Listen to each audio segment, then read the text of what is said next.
아멘.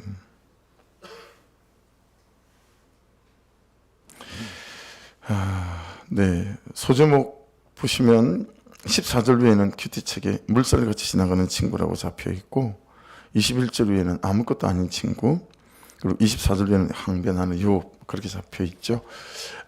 이 소제목 외에도 여러분들이 묵상하시면서 여러분들의 소제목이 이렇게 잡히면 그날의 말씀이 잊어지지 않고 계속 하루 중에 또 이렇게 잘 남는 것 같아요. 14절 보십시오. 낙심한 자가 비록 전능한 자를 경외하기를 저버릴지라도 그의 친구로부터 동정을 받느니라. 이걸 좀 더 쉽게 풀어서 이렇게 말씀을 풀어보면, 절망한 자는 그의 친구들의 동정이나 또 뭐 헌신을 받아야 된다. 심지어 하나님께 대한 두려움을 포기한 자라 할지라도 그리하여야 된다. 그러니까 여러분, 이게 얼마나 우는 자들에 대해서 옳고 그름으로 따지지 말고 그들을 체휼해야 되는지를 말씀하고 있는 부분이겠죠. 그러니까 욥은 이제 엘리바스가 왜 제일 먼저 이제 말을 했냐면 세 친구 중에서 나이가 제일 많은 사람이거든요. 그래서 이제 엘리바스를 좀 책망하고 비난하는 이제 그런 또 욥의 말이 이제 시작되어집니다. 그러니까 야, 나한테 정말 필요했던 건 너의 옳은 말, 따지는 말, 맞는 말이 아니었다. 어제 묵상했었잖아요. 맞는 말로 사람을 죽이는 경우가 많다고. 그렇죠?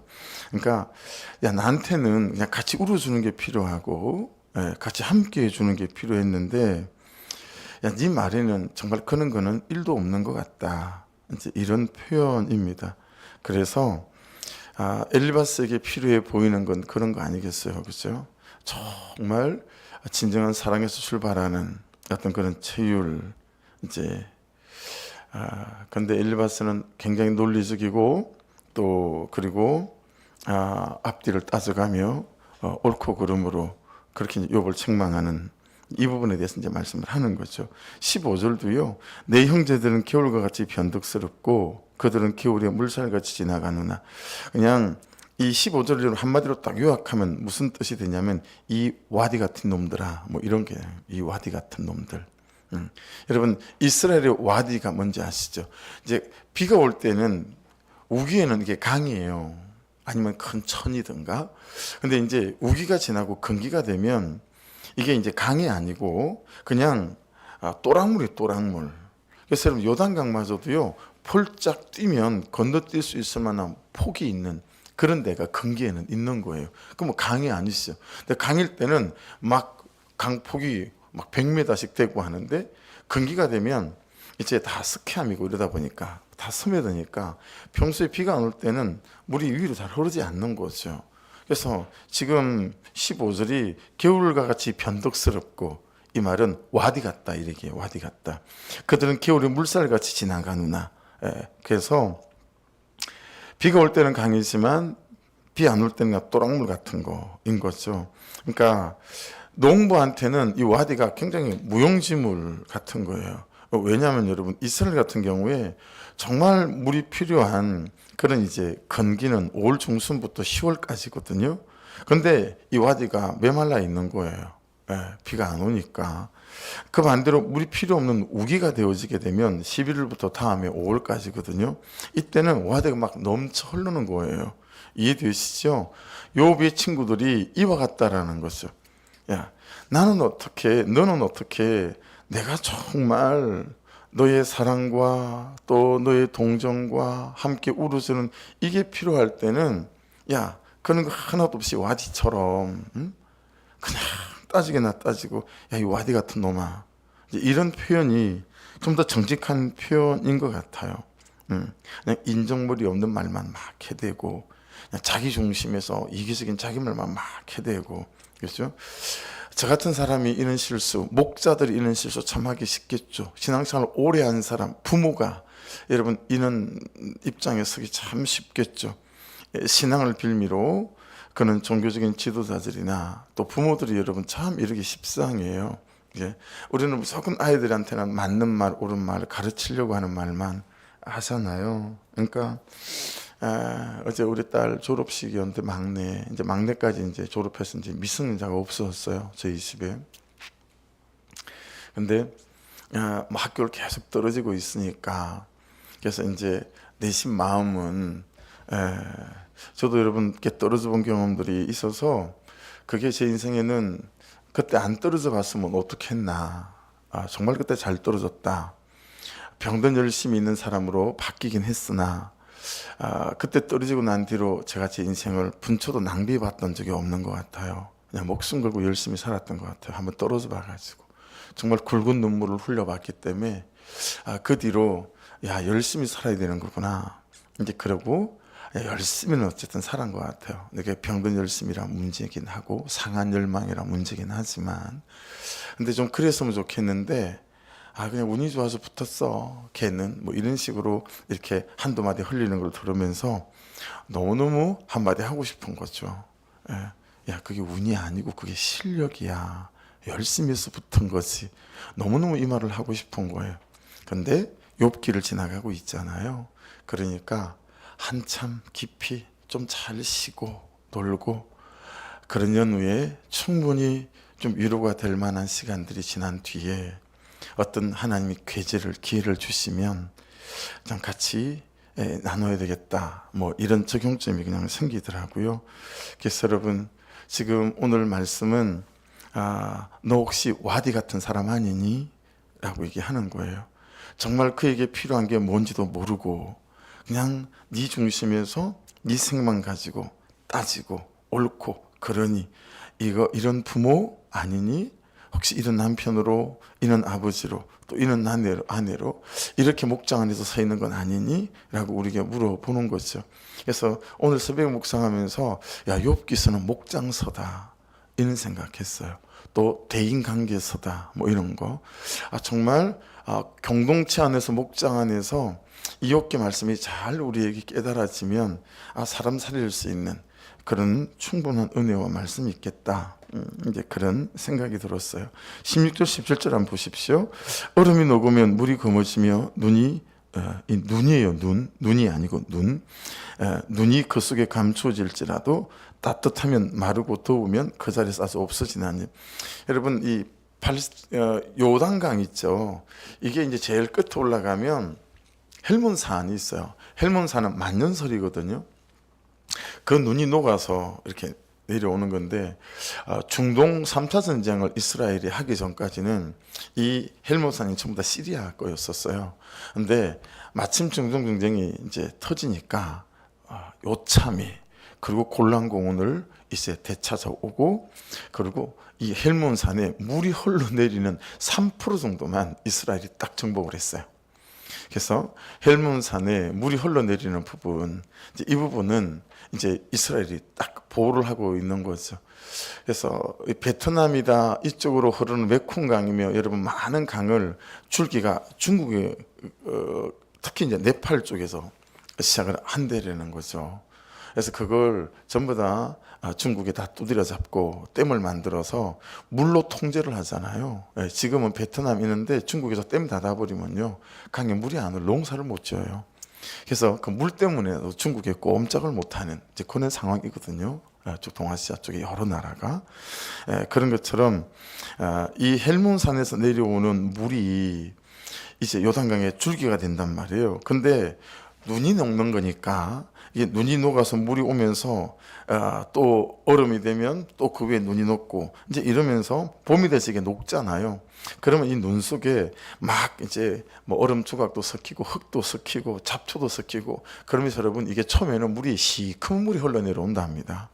시커먼 물이 쭉 내려오면서 무슨 검은 물이야 싶을 정도로 그렇게 출발을 한다는 거죠. 이제 그렇게 쭉 요단강을 따라 내려오다가 이제는 와디니까 금방 급격하게 물이 막 줄어들고, 정작 물이 필요한 여름철에는 물이 공급이 하나도 안 되는 거예요. 지금 이 16절 17절도 그 말씀입니다. 욥의 친구들도 그와 같다는 거죠. 절실히 필요하던 때는 멀리 떨어져 있다가 또 이제 필요할 때는 와서 정말 그 눈물로 함께 해주고 마음으로 함께 해주는 게 아니라 그냥 옳고 그름으로 율법적으로 이렇게, 야, 너 잘 들어봐라, 네 죄 이렇게 말한다라고 하는 거죠. 18절 19절도 보십시오. 대상들은 이건 무역상들을 말하는 거죠. 또 여행자들일 수도 있어요. 그들의 길을 벗어나서 삭막한 들에 들어가 멸망하느니라. 왜 그들의 길을 벗어나겠습니까? 물을 찾은 거죠. 대마의 떼들이 그것을 바라보고 스바 행인들도 그것을 사모하다가, 여러분 물을 준비하지 않겠어요? 그죠? 사막을 가고 광야를 가는 사람들이니까, 대상 무역상들이니까. 근데 이제 물이 떨어지는 거죠. 그렇게 떨어지게 되면 이제 시냇가를 찾지 않겠습니까? 그죠? 근데 시내가 말라 있는 거예요. 17절 말씀처럼. 그럼 물을 찾아서 또 상류로 이동하고 또 상류로 이동하고, 나중에는 이제 그렇게 도달하게 되어지는데, 그래도 이제 물을 못 찾아가지고 그냥 방황하다가 죽게 되어진 거죠. 광야에서 갈증 때문에. 그래서 욥이 지금 자신의 고난의 해결책을 찾아서 막 이렇게 방황하고 울고 그렇게 있는 와중인데, 이제 니들이 와서 야 나로 더 힘들게 만든다, 이런 것들을 비유하고 있는 것입니다. 20절 보십시오. 거기 와서는 바라던 것을 부끄러워하고 낙심하느니라. 여러분 장거리 여행하는 사람들이 시냇물을 찾았지만 메말라 있으니까 더 낙심되지 않겠어요? 그죠? 그러니까 지금 욥이 그렇다라는 거예요. 자기도 지금 너무 힘들어 죽겠는데 이놈의 친구들이라는 놈들이 와가지고는, 이 와디 같은 놈들이 여러분 이 욥을 더 낙심되게 만드는 거예요. 아프지, 힘들지, 뭐 이런 거 없는 거예요. 그죠? 여러분 잘 생각해 보시면 하나님께서 나를 찾아오신 방법, 예수께서 나를 찾아오신 방법하고 내가 사람들을 대하는 방식하고는 진짜 많이 다르구나. 그래서 제일 처음에 여러분 욥 기서를 할 때, 엘리바스가 등장할 때 유튜브 설교 제목이 제가 엘리바스입니다 였거든요. 오늘 말씀을 보면서도 진짜 내가 엘리바스 같은 인간이구나, 이게 정말 여러모로 많이 깨달아지는 것 같아요. 저 같은 경우에는 말씀을 가르친다라는 명목하에, 그렇죠? 말씀을 제대로 가르쳐야 된다라는 명목하에, 야 내가 엘리바스 같은 와디 같은 놈으로 살아온 세월이 진짜 많은 것 같은데 라고 이제 저를 돌아봐지게 되어지는 거예요. 그래서 정말 그 광야의 사막에 막 그 폭염에서 막 갈증이 일어나서 막 허덕이다 먼 발치에서 시내가 발견되어진 거죠.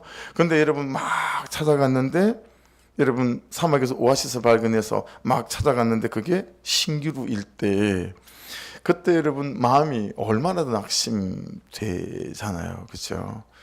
그래서 위로받고 싶고 울고 싶어서 왔는데, 여러분 옳은 소리만 막 작작 해대고, 이래서 저런 거요, 저런 거여서 그런 거요, 막 코치하려고 하고, 여러분 그렇게 하다 보면 여러분 교회를 찾아오고 예수를 찾아온 사람들의 마음이 우리가 다시는 예수를 찾지 않을 그런 동기를 심어주는 부분들이 아닐까라고 이제 생각되어진다라고 하는 거죠.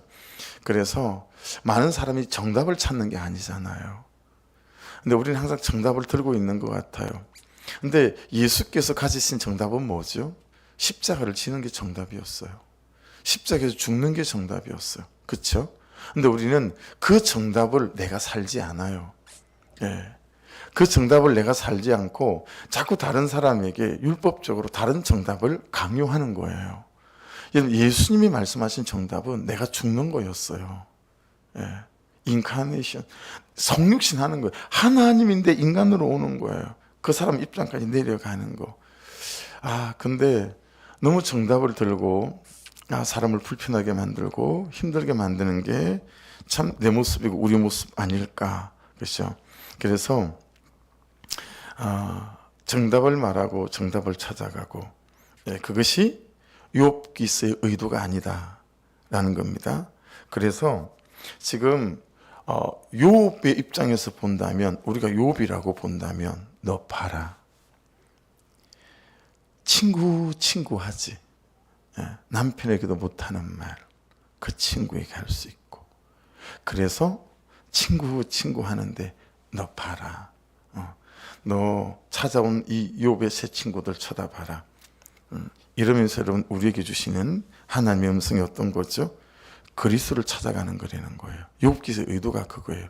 너 친구를 찾아가는 게 아니고 너 그리스도를 찾아가는 거다 라고 말씀하시고 있는 거죠. 속지 말고 모든 일에서 그리스도를 찾으라는 거예요. 나를 위해 죽어주신, 나 위해 십자가 진 그리스도를 찾아야 된다. 나중에 후회하지 말고 지금 모든 일에서 그리스도를 구하라 라고 하는 것입니다. 그리스도밖에 없다. 진정한 너의 위로자는. 그러니 다른 것을 너의 위로를 삼으려고 하는 시도를 내려놔라. 이런 미국에는 이런 욕이 있어요. 이 욥의 친구 같은 놈들아. 이게 관용구예요. 우리는 우리 욕은 어떤 게 있죠? 이 오랑캐 같은 놈아, 이런 욕들이 있잖아요. 그런 것처럼 미국에서는 이게 일반적으로 잘 쓰는 말이 이 욥의 친구 같은 놈들아.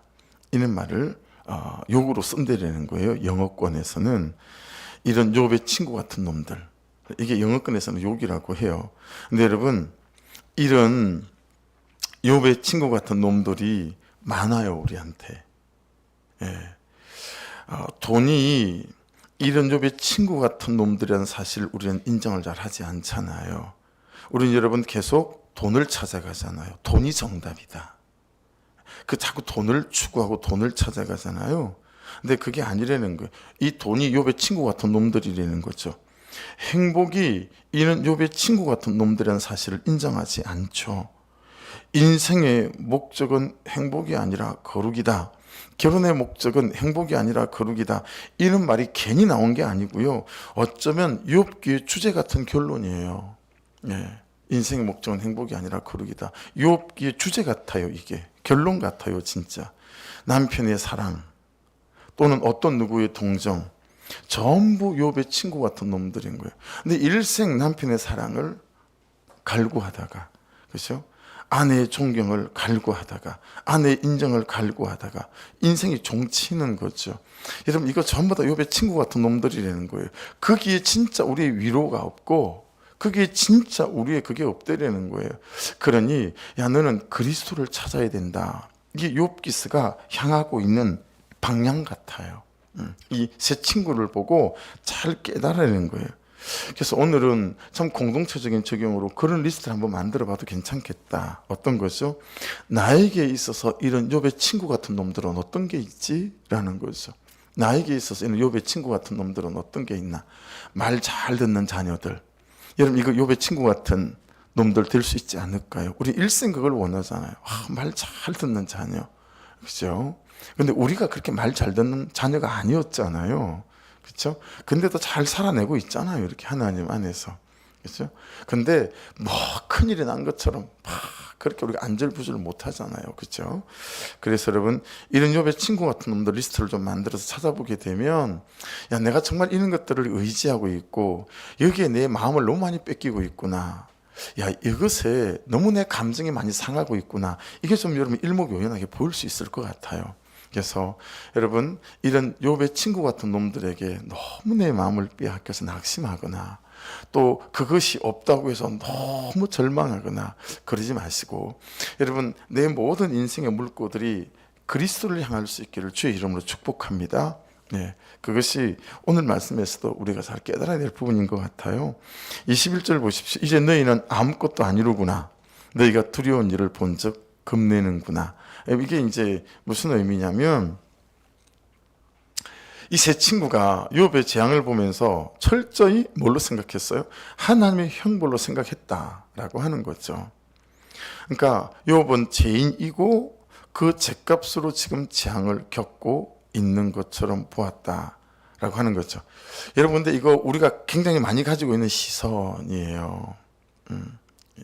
정말 이게 회개의 지점이다라고 하는 거죠. 저렇게 신실한데 왜 남편이 교회를 안 다닐까? 야, 어떤 면이 있을 거야. 이런 거 있죠. 그런 거 회개할 지점인 것 같지 않으세요? 그죠?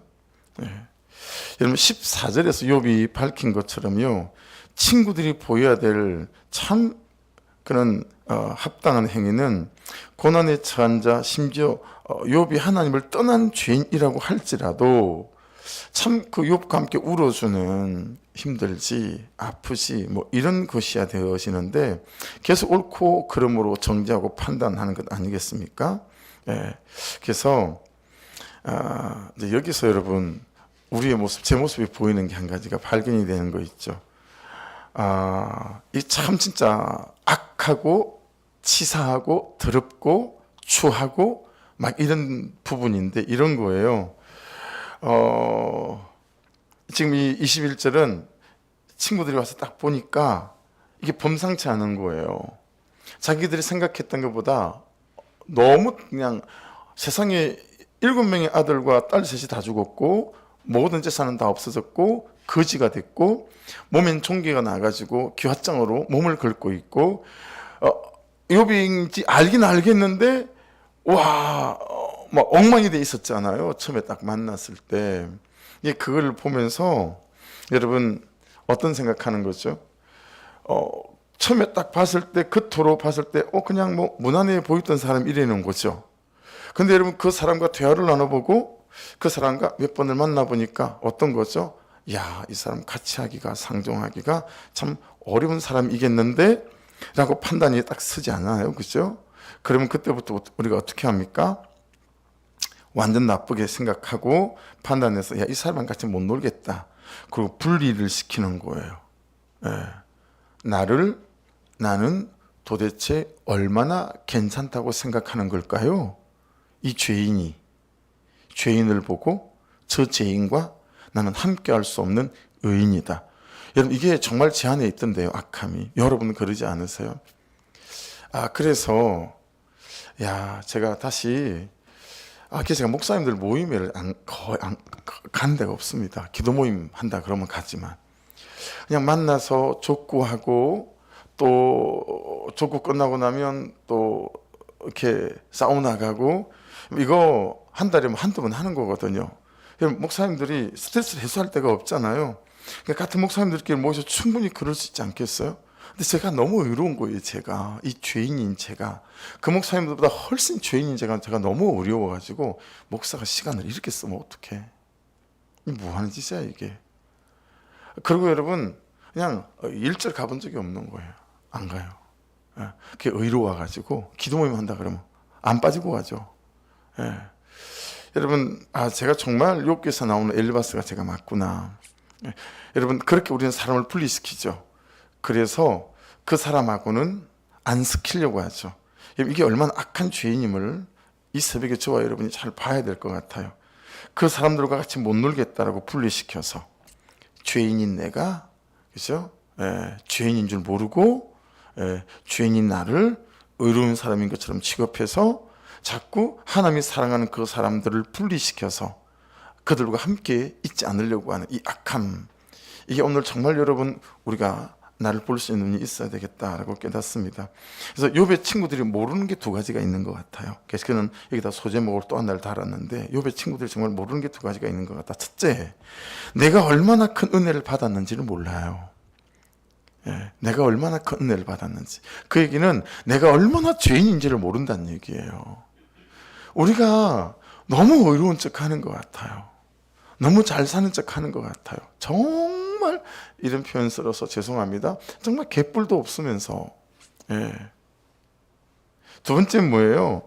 그들이 얼마나 큰 하나님의 은혜 안에 있는지 모른다라는 거예요. 내가 얼마나 큰 은혜를 받았는지도 모르고 그들이 얼마나 큰 하나님의 은혜 가운데 있는지를 몰라요.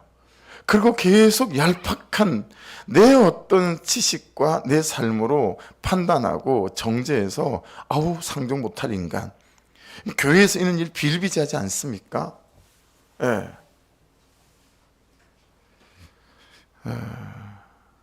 적어도 나는 너하고는 다른 사람이야 속에 그렇게 생각한다는 거죠. 적어도 네 신앙은, 내 믿음은 얘네들 같지 않아. 저렇게 오래 믿었다면서 말이 왜 저래? 행동이 왜 저래? 라고 그 사람보다 내가 그냥 일이라도 오르면 그 사람이 용납되지 않는 거죠. 그리고 다른 사람에게는 자기는 뭐 어떻다고 이런 나를 용납해 주지 못하고 맨날 저렇게 옳은 소리만 저렇게 정답만 착착 할까? 여러분 이게 우리 아닙니까? 그렇죠? 그래서 진짜 손바닥이에요. 조금만 내가 그보다 나으면 너무너무 교만하고요.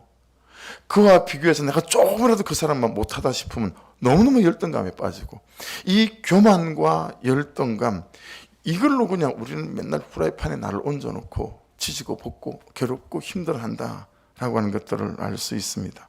그래서 하나님처럼 제발 좀 굴지 말아라, 이 메시지. 야, 제발로 하나님처럼 좀 굴지 말아라. 나는 너를 단 한 번도 하나님인 내 자리를 대신하라고 너를 부른 적이 없다라고 하는 것입니다. 예. 나도 너처럼 이렇게 무너진 적이 있었어. 엘리바스가 만일에 그렇게 얘기를 했다고 생각해 보십시오. 야, 난 너보다 더 했었어. 그렇게 얘기했다고 해보십시오. 엘리바스가 그렇게 말했다면 욥에게 얼마나 큰 위로가 있었겠어요, 그렇죠? 나는 더해. 십자가에 보여주신 것이 이것 아니겠습니까? 십자가지라, 그래야 너도 살고 네 옆에 있는 사람들도 살린다, 이 메시지 아니겠어요? 그래서 여러분, 우리가 전도할 때, 전도파를 할 때, 전 청년 때 그렇게 배웠어요. 혹시 전도를 나갔는데 저 교회 안 다녀요. 우리 뒷집에 요 옆에 큰 교회 장로님이 사는데 그 사람이 정말 우리 동네 여러 사람한테 돈 사기쳤어요. 그래서 입을 닫으려고 할 때 그렇게 배웠어요. 우리 교회는 더 한 분 더 있어요. 그게 첫 번째 우리가 이렇게 하는 방법이에요. 우리 교회는 그보다 더 한 분 더 있어요. 근데 있잖아요, 선생님. 교회는 그런 죄인들이 모이는 데예요. 아직 공사 중인 사람. 우리 교회 어떤 사람은 20층 건물이면 20층이 다 된 분도 계세요. 근데 그런 사람보다 지금 7층쯤 짓고 있는 분, 지금 3층쯤 짓고 있는 분들도 많으세요. 그래서 교회 안에 그런 사람들도 있어요. 이렇게 이제 우리가 말을 하면서 복음을 전하거든요, 전도할 때. 그러니까 여러분, 참 저와 여러분이 다른 사람 앞에 하나님이 주신 사람들을 내가 의인인 마냥 그렇게 내가 살고 있는 삶이 있더라고 할지라도 엘리바스처럼 굴지 않고 참 내 죄를 보고 십자가를 지는 그런 은혜가 있기를 주의 이름으로 축복합니다. 여러분, 우리는 진짜 예수를 믿는 게 맞을까? 그런 고백이 되어지더라고요. 그와 같이 섞이지 않으려고 하는 태도, 그 사람들하고만 섞이려고 하는 태도, 그 사람들하고는 안 섞일래요. 그런데 이 사람들하고는 섞인대요. 이게 여러분 정말 예수께서 우리에게 가르치신 삶의 모습인가? 이거 하나님 주신 마음도 아니고 하나님 우리에게 가르치신 삶도 아닌 것 같아요. 오죽하면 예수님이 사마리아 땅을 들어가시잖아요. 제자들이 막 뜯어말리잖아요. 그 길 왜 갑니까, 예수님? 그죠? 그 불가촉 천민들이 사는 그 동네에. 근데 여러분, 거기 가서도 그 불가촉 천민들이 저주하는 수가성 여인을 예수께서 정오에 기다리시잖아요. 이게 우리의 부르심이라는 거예요.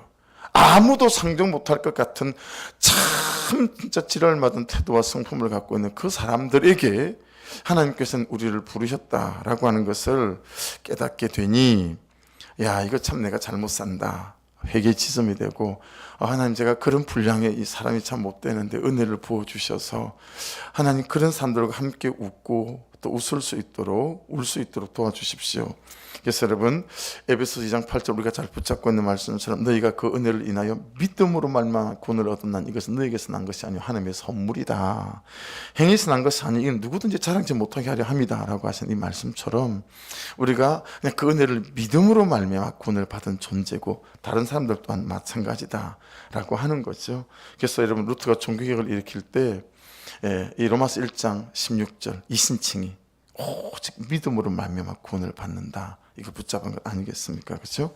22절 23절에 네 가지 질문이 나와요. 내가 언제 너에게 무엇을 달라고 말하디? 두 번째, 나를 위하여 너희 재물을 선물로 달라고 하디?